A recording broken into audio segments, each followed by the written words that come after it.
जब हमारे जीवन की समस्याएं कठिनाई अपने अंत पर होती हैं, तो यही समस्याएं कठिनाई एक भीषण रूप लेकर हमारे समक्ष खड़ी हो जाती हैं और ऐसी परिस्थितियों में अधिकतर लोग हार मान जाते हैं, भय खा जाते हैं। परंतु ऐसी स्थिति में आप हार ना माने, भय ना खाएं, दृढ़ रहें, निरंतर आगे बढ़ते रहें। तो प्रकाश के रूप में हमारा स्वागत करने के लिए सूर्य उदय सदा हमारे समक्ष प्रस्तुत रहेगा। आपने बरगद के वृक्ष को देखा है, जितना विशाल उतना दृढ़। पतझड़ में वो सूख जाते हैं परंतु दुर्बल नहीं होते, टूट कर गिरते नहीं। और उसके विपरीत दलदल में उपजे वृक्षों को देखें, वो दिखने में तो हरे भरे होते हैं परंतु इतने दुर्बल होते हैं कि जल धारा के हल्के से वेग से वो गिर जाते हैं। परंतु ऐसा क्यों होता है? इसका कारण है जड़ें। जिसकी जड़ें दृढ़ भूमि में है वो हर चक्रवात, हर अफवाह को सह लेता है। जो दलदल में है वो स्वयं की जड़ों को दुर्बल बना लेता है। कुछ ऐसा ही मनुष्य भी होता है जो अधर्म, कुकर्म, असत्य की धरा पर उपजा है। वो कठिन समय की एक मार भी नहीं सह पाता। और जो मनुष्य सत्य और धर्म की धरा पर उपजा है वो हर समस्या से जूझ कर आगे निकल जाता है और सफल हो जाता है। अब आप पर निर्भर करता है कि आप क्या बनना चाहते हैं। हमारे जीवन में मित्र और शत्रु बड़ा ही महत्व रखते हैं। यदि गंभीरता से सोचा जाए तो ऐसा कोई क्षण नहीं जब हम अपने मित्रों के बारे में ना सोचते हों या फिर शत्रुओं के बारे में। हमारा हर कार्य या तो हमारे मित्रों के हित के लिए होता है या फिर हमारे शत्रुओं के अहित के लिए। हम हर स्थान या तो अपने मित्रों के साथ होते हैं या फिर अपने शत्रुओं के साथ। कोई नहीं चाहता कि उनका शत्रु प्रसन्न रहे। संसार में हर कोई अपने शत्रु को नष्ट कर देना चाहता है और ऐसा करने के लिए वो हर संभव प्रयास करता है। उसे आर्थिक, मानसिक और शारीरिक हानि पहुंचाने का प्रयास करता है। और यदि मैं आपको आज ऐसा मंत्र सिखाऊं जिससे आप अपने शत्रु को सदा के लिए नष्ट कर दे तो, और वो मंत्र है शत्रु को मित्र बनाना। अपने सभी शत्रुओं को अपना मित्र बना लीजिए और आपके सारे शत्रु स्वतः ही समाप्त हो जाएंगे। राधे राधे।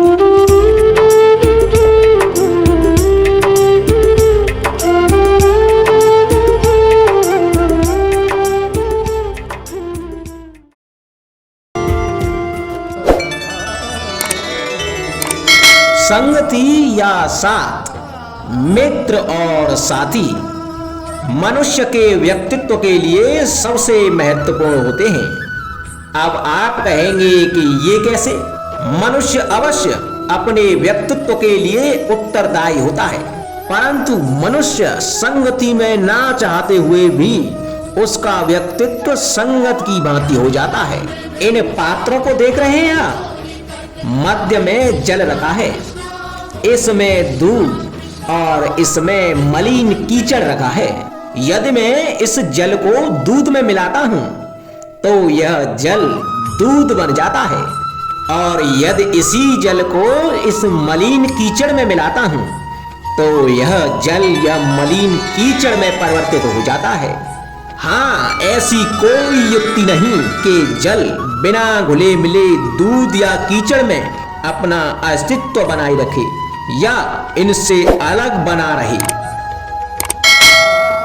और ठीक ऐसा ही मनुष्य के जीवन में भी होता है कि यदि एक गुणहीन व्यक्ति गुणवानों की संगत में बैठे तो उसे भी गुणवान समझा जाता है, सम्मान का पात्र समझा जाता है। और यदि एक गुणवान व्यक्ति गुणहीनों की संगत में बैठे तो उसे भी तिरस्कार मिलता है। इसलिए अपने जीवन में संगति सोच समझकर सावधानी से चुनिएगा। कभी खेत में किसी किसान को खेती करते देखा है? वो उसे सींचता है, जोतता है, पशु पंछियों से खेत की फसल की रक्षा करता है, परंतु एक बात का वो सबसे विशेष ध्यान रखता है कि कहीं खेत में खरपतवार न उग जाए, क्योंकि एक खरपतवार का लान खेत की सारी फसल को नष्ट कर सकता है। ठीक उसी प्रकार यदि वंश की कोई संतान खोटी निकल जाती है तो वह समूचे वंश का सर्वनाश कर देती है। इसीलिए संतान के लालन पालन में ध्यान देना आवश्यक होता है, क्योंकि संतान वो फसल होती है जो वंश की आने वाली पीढ़ी को महान बना सकती है या फिर वंश का पतन भी कर सकती है। मनुष्य के जीवन में संतान का बहुत महत्व है। उस संतान के लिए वो कितने कष्ट सहता है, उसे पालता है, पोसता है, और यदि यही संतान उसके संताप का कारण बन जाए तो क्या ये उसका दोष है? अधिकतर ये दोष हमारे लालन पालन का होता है। बचपन में बालक के हठ को मानकर हमें आनंद की अनुभूति अवश्य होती है, परंतु धीरे धीरे अपने बालक के हठ को मानकर उसके हठ के दास हो जाते हैं। एक हड्डी उद्दंड और असंस्कारी संतान उस सूखे वृक्ष के समान होती है कि यदि उसमें आग लग जाए तो वो सारे वन को भस्म कर डालती है। और स्मरण रहे, जब उसमें अग्नि लगती है तो वह सबसे पहले स्वयं के घर को ही भस्म करती है। इसलिए जब आवश्यकता हो तो अपनी संतान के हठ का विरोध करें, उसे रोकें, क्योंकि समय रहते ऐसा ना किया गया तो भविष्य में इस समस्या के परिणाम गंभीर हो सकते हैं। प्रतिज्ञा, वचन, ये सब मनुष्य ने समाज को सही दिशा में रखने के लिए बनाए हैं। वो मनुष्य ही क्या जिसके जीवन में नियम ही ना हो, जिनका वो पालन ना करे, परंतु समय के साथ चलने के लिए नियमों को भी बदलना आवश्यक होता है, क्योंकि ये आज का समय ही तो है जो बीत जाने के बाद इतिहास बन जाएगा।